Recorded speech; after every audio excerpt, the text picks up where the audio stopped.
The amount of times I had to apologize to the tech crew and the people running the event because of how rude she was to them, almost like I'm a queen, don't talk to me, talk to my assistant.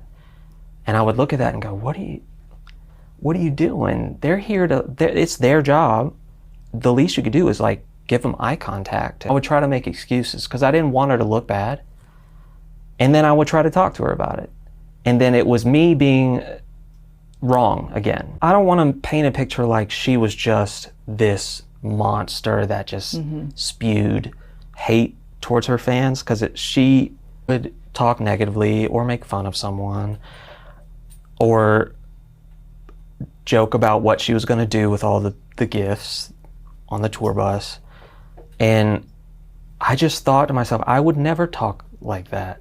These people are giving us a job. I didn't really love them as people. She loved what they provided for her. She loved the attention, gave her a thrill, and she loved it. But do I think she truly loved her fans? I never really felt like she did. I think she just loved what it gave her. Eric Stocklin. I knew she was hanging out with him. I knew that he had been over to her apartment in Canada, or that she went over to his place and, quote, everyone was there. There was a time right before the divorce happened, and it was VidCon, and she didn't stay at VidCon very long. She, at that point, kind of thought, I'm bigger and better than this. But she left and went back to our house that we had. Someone communicated and relayed to me, hey, you're out at VidCon. She's having a few people over to the house. And I was like, who? And they said, Eric, Corey and a romantic interest, and Rachel and her boyfriend at the time. I was supposed to spend the night that night near VidCon because it was a long drive. Something in my gut said, no, go back home. So I finished the show. I didn't tell her, and I got in the car and I drove back. She kept messaging me like, are you in your hotel room? Where are you? Where are you?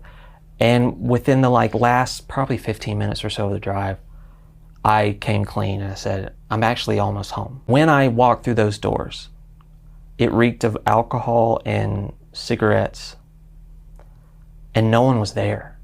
Nobody was there. And then I went upstairs, and she was sitting on our bed playing her ukulele. She smelled of smoke, and I was like, what's going on? Where is everybody? Oh, they had to go. They had to leave. And I just thought, just the red flags were popping off in my head. Like, why would you have everyone leave when you knew I was showing up? As I was leaving, I turned to her and I said, when you're effing Eric in our bed, I want you to think of me.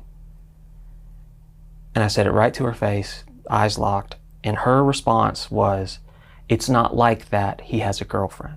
Then what was exposed very soon after was that they had started a relationship. Threatened me a few months later through text that if I continued to talk about her in any way, shape, or form, is what she said. If you mention me in any way, I'm gonna get lawyers. Absolutely felt silenced. And I felt like, I didn't know specifically then that she was orchestrating things, because what she presented online was not go after him. But what she was saying to people in DMs was, he's this, he's that, making fun of me, critiquing things, making claims about me that are not true, things that never happened. But anytime I did try to open up, the amount of hate, the passionate hate that I would get from the people online, it was just never ending. And even when I would stop talking about it or alluding to it, and I would post a normal thing about nothing regarding that, the comments would be full of it. Full of, go end yourself.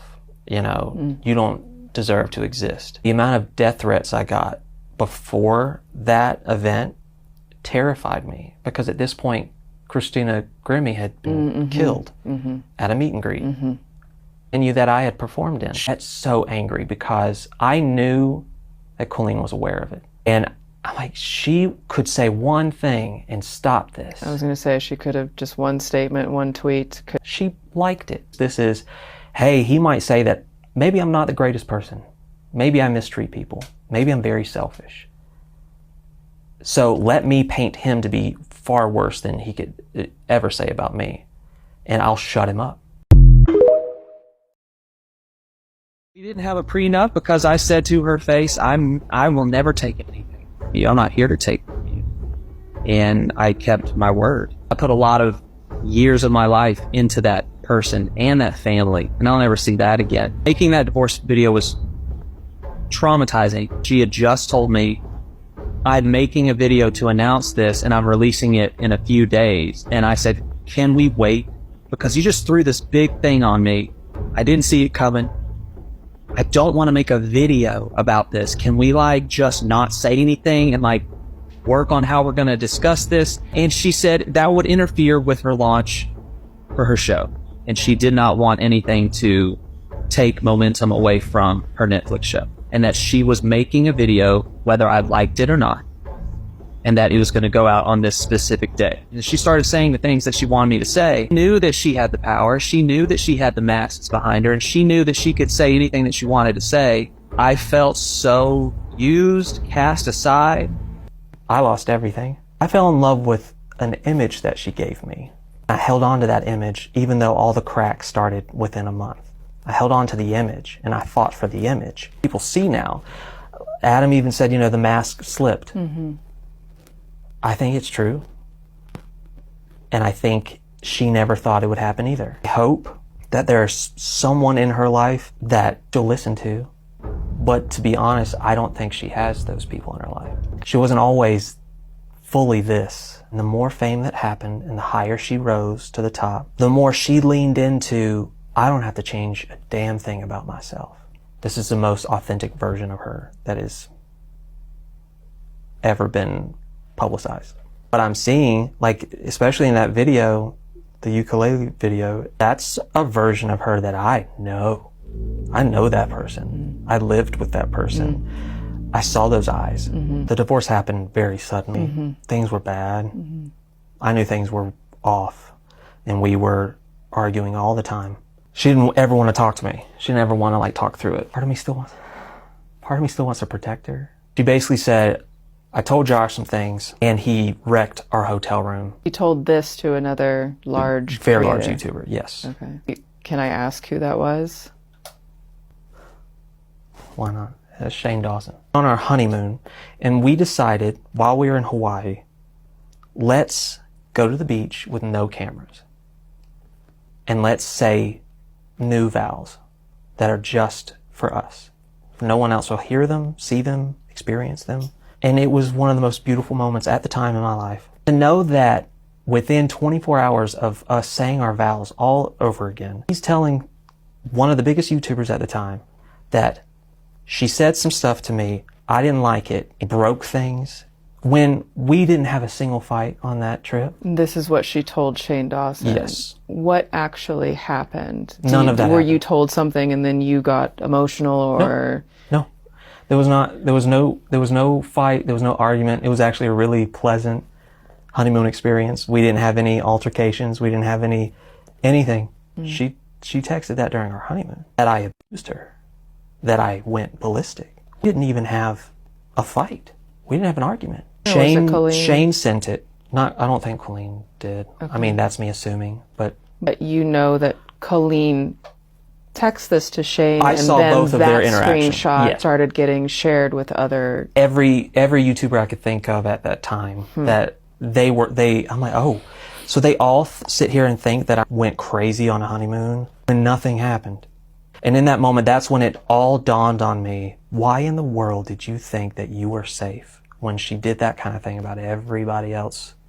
Everybody else, she had shit to say. That was a common thing that she would all do? The time. It's like a sport for her. Mm. She's a pro athlete when it comes to that. We would never get into an altercation where she would smack me or anything like that. But playfully, she would roughhouse with me. It was more consistent than I wanted to believe, because people were like, people screenshot and make compilation videos, and they're like, look at all the times that she's done this. on the honeymoon, she sprayed sunscreen in his eyes, and look at this where she smacked his chest really hard, or look at this where it's very known in our relationship that I didn't want her like touching my butt all the time, especially out in public. I'm insecure. She does it, and then you can see that I'm not happy, and I walk away, and she's still filming. And then she says, he doesn't like it when I do that, but I'm being a brat and I keep doing it. So she acknowledges I saved myself for marriage, and I gave it to her. So this wasn't just, hey, this public relationship that was benefiting you crashed and burned. It was your whole life's goal and standards you set for yourself and gifts you thought you were saving meant nothing. Drinking became a whole different thing for me. It became the only thing that chilled my mind out enough. And it was okay and manageable at first. But then it took over, and it became the thing that I needed. I needed that more than I needed anything else. I know that personally, how difficult that is and what a dark place that is. And it is a pit of hell that I would wish on no one. So Yeah. I appreciate you opening up about that. I think it takes a lot. If someone hasn't experienced that darkness, it can be a little hard to understand.